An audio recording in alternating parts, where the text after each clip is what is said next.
Have you ever sat with a feeling you couldn't quite name? It's a quiet ache, a subtle weight in your chest. It often appears after a conversation with a friend, or maybe it's the silence that follows a call that never came. This feeling is a sign. It's a gentle whisper from your intuition, telling you that something is not right. We invest so much of ourselves into our friendships. We share our hopes, our fears, and our stories. We build connections that we believe are strong and true. So when the connection starts to feel hollow, it can be deeply unsettling, leaving us confused and questioning ourselves. This experience is a universal part of the human story. It's the moment we start to see the cracks in a bond we once cherished. The laughter doesn't feel as genuine anymore. The support feels conditional. It's like watching a beautiful familiar landscape slowly fade into fog. You can still see the outlines of what was there, but the warmth and clarity are gone. This realization isn't a loud, sudden event. It's a slow, creeping dawn of understanding. It arrives not with a bang, but with a quiet, persistent sense of loneliness, even when you are together. The journey of recognizing that a friend may not be who you thought they were is a tender and often painful one. It's a path many of us walk alone, filled with self-doubt and questions. Did I do something wrong? Am I expecting too much? We can spend so much energy trying to fix something that was never built on a solid foundation.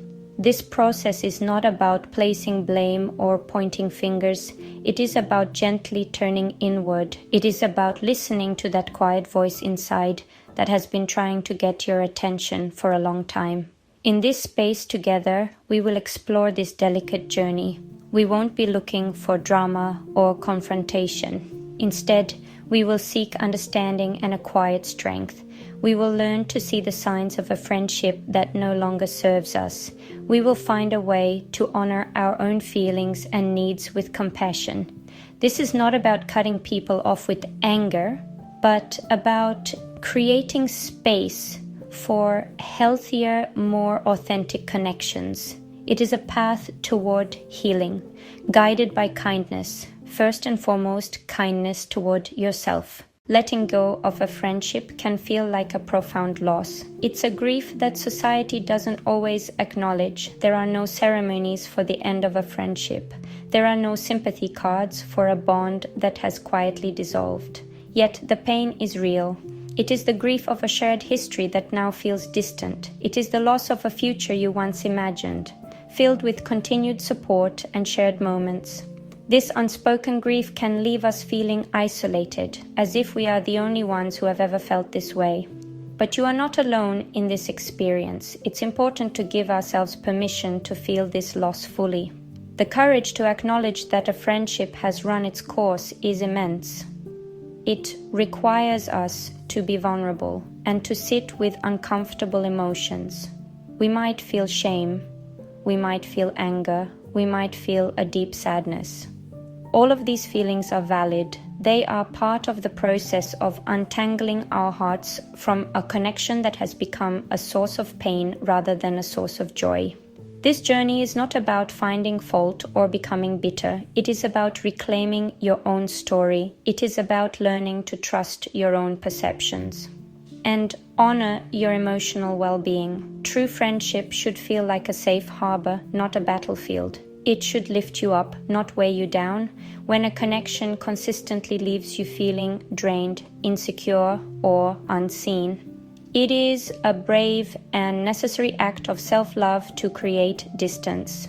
This is not an act of selfishness, but an act of profound self-respect. It's about choosing you. Over the next few minutes, we will walk this path together. We will identify the clear signs of an unhealthy friendship. We will explore gentle, practical ways to set boundaries, and if necessary, to end the connection kindly. This is a quiet revolution of the heart. It is about learning to cultivate relationships that are rooted in mutual respect, trust, and genuine care. It is about finding our way back to ourselves so we can build a life filled with authentic connections that truly nourish our souls. A true friendship is a dialogue, a balanced exchange of energy, stories, and support. It flows back and forth like a gentle tide, but sometimes the tide only ever flows in one direction. You become the constant listener, the keeper of their secrets, the cheerleader for their dreams. You know their recent struggles at work, their family drama, their latest romantic interest. When you try to share your life, the conversation pivots back to them. You feel like an audience member, not a participant. This imbalance is a key sign of a friendship missing reciprocity. They call to vent or for advice and disappear when you need them. Your celebratory moments get lukewarm responses, your struggles are brushed aside. Your experiences feel like an intermission before their main show. This is a consistent dynamic, not a one-off. You may stop sharing, preemptively silencing yourself. The emotional toll is real. It cultivates invisibility. You begin to feel that your life, your feelings, your achievements aren't as important. You might excuse them. They're busy, they're going through a lot. A healthy friendship makes space for both people. A one-sided connection asks you to shrink. Take a quiet moment to reflect on recent interactions. Ask yourself, when was the last time they asked a meaningful question and truly listened? Do you feel heard and seen, or do you leave conversations drained and unheard? Notice the flow of energy. Is it a shared river, or are you the only one rowing? These questions aren't blame, they're clarity. They're the first step to recognizing the truth of the connection. Support in a friendship should be a steady, unwavering presence. It is the safe space where we can be our most vulnerable selves without fear of judgment. However, a fake friend often offers support that is conditional. Their encouragement and presence are tied to certain circumstances, usually ones that benefit them or require little effort. They might be your biggest fan when you are succeeding in ways that don't challenge or overshadow them. They will celebrate with you when your joy is uncomplicated and easy for them to be around. But when the tides turn, their support often vanishes with them. When you face real hardship, a difficult loss, a career setback, a personal crisis, the conditional supporter is nowhere to be found. Your calls may go unanswered, or your messages are met with brief, generic replies like, "That's tough, hope you feel better soon." They avoid the messy, uncomfortable parts of life, and by extension, the messy, uncomfortable parts of you. Their friendship is a fair weather phenomenon. It thrives in the sunshine but cannot withstand the storm. This is because their connection to you is not rooted in genuine care for your well-being, but in what the friendship provides for them: fun, social status, convenience. This conditional support can be incredibly damaging to our sense of security and trust. It teaches us that our worth is tied to our happiness and success. When we are struggling, we are made to feel like a burden. This can lead to a profound sense of loneliness, as the person you thought you could count on has proven unreliable when you need them most. It forces you to navigate your most difficult moments alone, all while grappling with the added pain of a friend's abandonment. The betrayal stings deeply because it strikes when you are already down, amplifying your feelings of isolation. Consider the nature of the support in your friendship. Is it consistent, or does it come and go? Ask yourself, do they show up for me when things are hard, not just when they are easy? Can I share my failures and fears with them without feeling like I'm pushing them away? True friendship is not about having all the answers or fixing every problem. It is simply about showing up. It is about sitting with someone in their darkness and letting them know they are not alone. A friend who is only willing to sit with you in the light is not a true friend. Honesty is a cornerstone of authentic friendship, but there is a vast difference between constructive feedback and constant criticism. A true friend offers their perspective with kindness and the genuine desire to help you grow. A fake friend, however, often cloaks their criticism in the disguise of just being honest or telling you for your own good. Their comments are not designed to build you up, but to subtly tear you down. These critiques often feel like sharp little jabs aimed at your insecurities, your appearance, your choices, your dreams. They leave you feeling small, judged, and full of self-doubt. This pattern of criticism is often subtle and can be hard to pinpoint. It might manifest as backhanded compliments like, "That dress is so brave, I could never pull that off." Or it could be dismissive comments about your goals such as, "Are you sure that's a realistic career path for you?" They might also engage in passive-aggressive behavior, making jokes at your expense in front of others and then saying, "I'm just kidding. You know I love you." This behavior is a form of control and a way for them to establish superiority in the relationship, keeping you in a position of feeling less than. The emotional impact of being friends with a constant critic is corrosive. It slowly chips away at your confidence and self-esteem. You start to second-guess your own judgment and may even begin to see yourself through their critical lens. This can create a state of persistent anxiety, as you are always bracing for their next negative comment. You may find yourself changing your behavior or hiding parts of yourself to avoid their disapproval. This is not the foundation of a healthy relationship. Friendship should be a sanctuary where you can be your full, imperfect self without fear of being torn down. To see this pattern more clearly, pay attention to how you feel after interacting with this person. Do you generally feel uplifted and encouraged, or do you feel drained and insecure? Does their honesty feel supportive, or does it feel hurtful? A good friend's feedback comes from a place of love and is delivered with care. A critic's comments, even when wrapped in friendly language, often leave a bitter aftertaste. Trust that feeling. It is your inner compass pointing you toward the truth that this connection is not a safe space for your heart.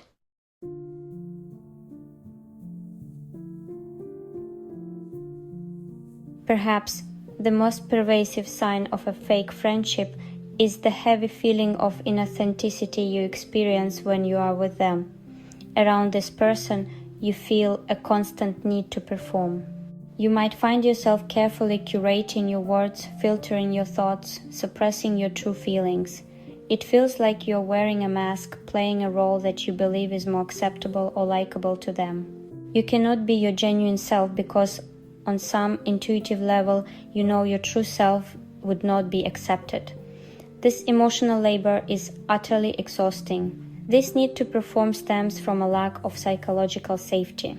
You may fear their judgment, their gossip, their disapproval. Maybe you've seen how they talk about other people behind their backs and you worry they do the same to you. So, you keep your guard up. You share only the surface-level parts of your life, holding back your vulnerabilities, your quirky passions, your unpopular opinions. The conversation remains shallow and the connection feels hollow. It's a relationship based on a carefully constructed image, not on authentic human connection. This constant performance takes a silent toll on your mental and emotional health. It creates a disconnect not just from the friend, but from yourself.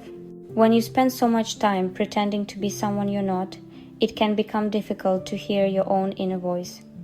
This can lead to feelings of confusion, emptiness, and a diminished sense of self. You are left with a lingering sense of loneliness because even though you are spending time with a friend, you are not truly being seen. The real you is hidden, and that is a lonely place to be. Take a moment to check in with your body and your emotions. When you are getting ready to see this person, do you feel a sense of ease and anticipation, or do you feel a sense of dread and tension? When you are with them, do you feel relaxed and free to speak your mind, or do you feel like you are walking on eggshells? Your body often knows the truth before your mind is ready to accept it. That feeling of being on edge, of holding your breath, is a powerful signal. It is telling you that this is not a space where you can rest. It is not a place where you are home. When a romantic relationship ends, there are scripts we follow. There are songs and movies, and our friends gather around us with comfort and understanding. But when a friendship ends, the grief is often silent and unacknowledged. We are left to navigate a profound sense of loss without a map, feeling as though our pain is somehow less valid. This unspoken grief can be deeply isolating. It is the loss of a confidant, a keeper of our history, and a witness to our lives. It is the quiet erasure of inside jokes, shared memories, and a future we once believed would include them. This person was woven into the fabric of our daily existence, and their absence leaves a noticeable, aching void. It is crucial to give yourself permission to mourn this loss. The ending of a friendship is not a failure on your part. It is a natural, albeit painful, part of the human experience. Connections evolve, and sometimes they dissolve. Acknowledging the depth of your sadness is an act of courage and self-compassion. You are grieving not just the person they were, but the person you thought they were. You are mourning the trust that was broken and the safety that was lost. This is a complex grief, layered with feelings of betrayal, confusion, and disappointment. Allow these feelings to surface without judgment. They are the language of a heart that is beginning to heal. Society often minimizes the pain of a friendship breakup, which can lead to feelings of shame.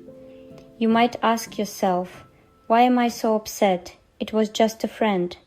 But there is no just in true connection. These bonds shape who we are. They hold our stories and our vulnerabilities. The loss of such a connection can feel as destabilizing as any other major life event. It can shake your sense of identity and your trust in others.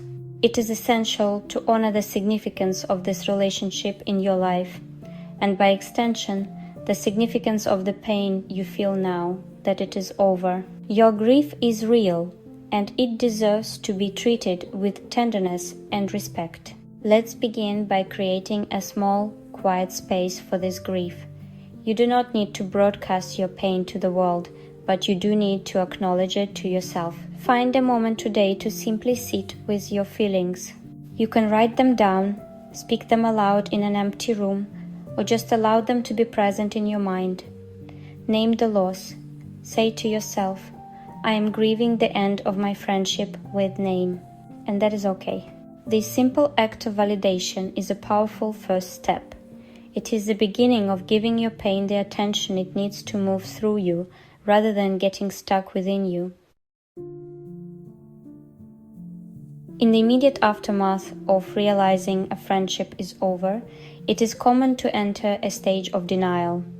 Your mind may resist the painful truth, trying to protect your heart from the full impact of the loss. You might find yourself making excuses for their behavior, replaying past conversations, searching for evidence that you were wrong. Perhaps you tell yourself it's just a misunderstanding, or a rough patch that will soon pass. This denial is a buffer, a temporary shield, a normal part of the grieving process, giving you time to absorb the shock. It is a moment of pause before the storm. As reality begins to sink in, denial often gives way to anger. That anger can be aimed at the friend for their betrayal, for their selfishness, for their lack of care. You may feel a burning sense of injustice, replaying hurtful instances with new clarity, passive-aggressive comments, one-sided conversations, conditional support. It all comes rushing back, fueling your indignation. This anger is powerful and active emotion. It signals you recognized, you deserved better. Your heart standing up for itself, declaring the treatment unacceptable. Sometimes this anger turns inward. You might feel angry at yourself for not seeing the signs sooner, for allowing the behavior to continue for so long, for being naive. This self-blame is common but unproductive. Meet that inner anger with compassion. You did the best you could with the information and emotional resources you had. You entered the friendship with an open heart that shows your capacity for love and trust, not weakness. Redirect anger to protect your future self, not punish your past self. This dance between denial and anger is messy and non-linear. You may swing from missing them intensely to feeling furious the next. Allow space for emotional turbulence. Both denial and anger are necessary on the journey. Anger provides energy to create distance. To set boundaries. Denial gives moments of respite. Do not judge yourself for these feelings. Observe them with curiosity. See them as signals from your psyche, each helping you process the betrayal and begin the slow, challenging work of letting go and moving forward.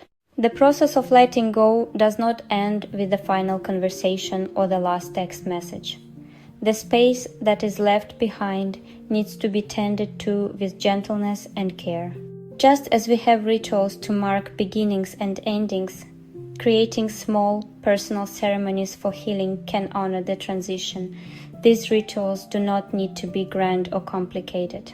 They are quiet, intentional acts that help you process your emotions and signal to your heart that a new chapter is beginning.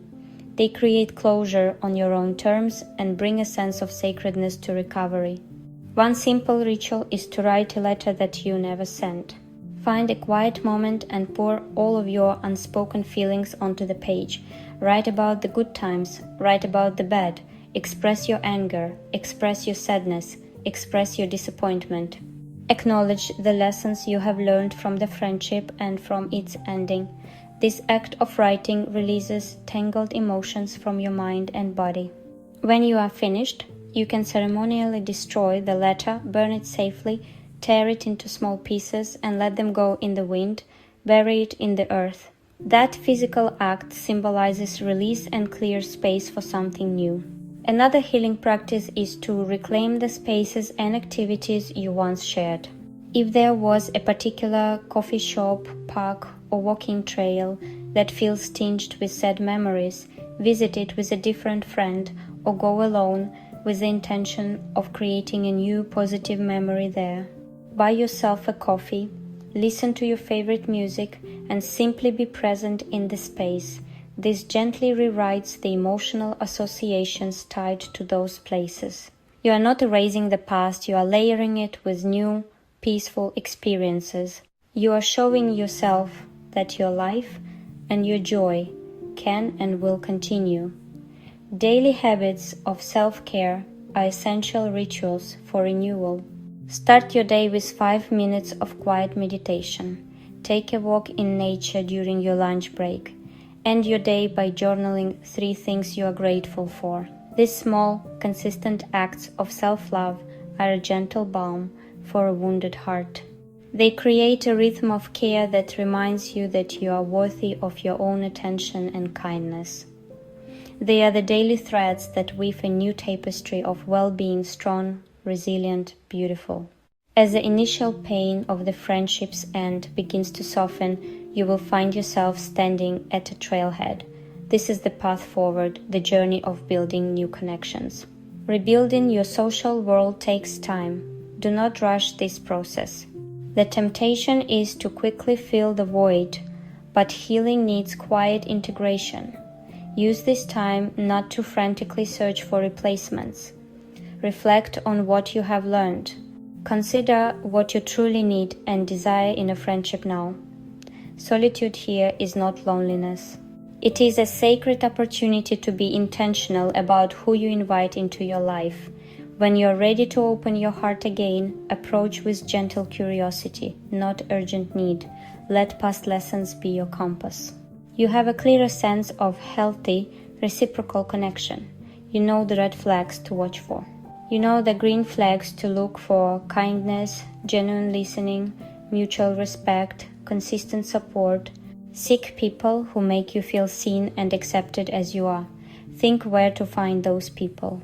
Book club, hiking group, volunteer organization, creative workshop.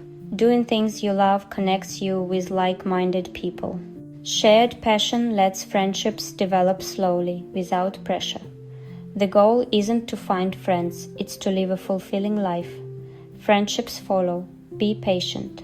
Deep friendships take time, shared experiences, vulnerability, trust. Not everyone will become close, and that is okay. Quality over quantity. Cherish small connections and let them grow.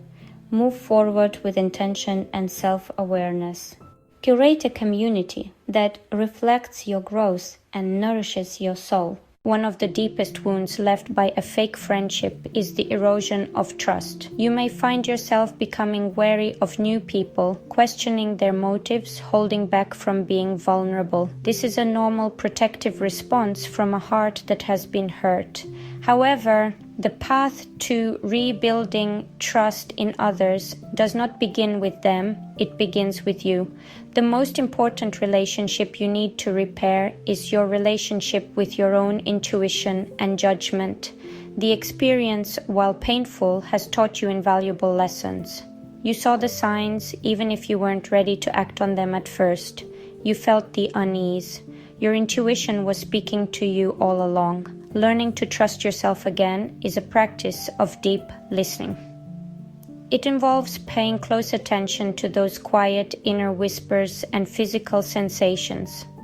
When you meet someone new, notice how your body responds. Do you feel a sense of ease and openness, or do you feel a subtle tension and a need to guard yourself? Your body is a wise and honest messenger. Honoring its signals is the first step in rebuilding your internal compass. Start by trusting these feelings in small, low-stakes situations. This practice will strengthen your confidence in your ability to discern who is safe and who is not. As you begin to trust your own judgment more, you can start to extend that trust to others, but do so slowly and incrementally. Vulnerability is not about revealing your deepest secrets on the first meeting. It is a gradual process of reciprocal sharing. Share a small personal story and see how the other person responds. Do they listen with empathy? Do they honor your story with respect? Do they in turn share something of themselves? This gentle dance of give and take is how trust is built. It is like testing the waters before you dive in, ensuring the temperature is safe and inviting. The journey of recognizing and releasing a fake friendship is ultimately a journey back to yourself. It is a path that, while paved with grief and difficulty, leads to a place of profound integrity and quiet strength. By choosing to let go of a connection that diminished you, you made a powerful statement. You are worthy of love that is real, support that is unwavering, friendship that is authentic. This act of courage creates a space in your life, not an empty void, but a fertile ground for relationships that will truly see you, celebrate you, stand by you in the sunshine, and stand by you in the storm. This process changes you from the inside out. You learn to honor your own feelings as valid and important guides. You become more discerning about where you invest your precious time and energy. You are no longer willing to shrink yourself to make others comfortable or to perform for acceptance. The quiet strength you have cultivated is not a loud, aggressive force, but a calm, steady confidence in your own worth. It is the quiet assurance that you are enough exactly as you are. This inner alignment becomes your new foundation, influencing not just your friendships but every area of your life.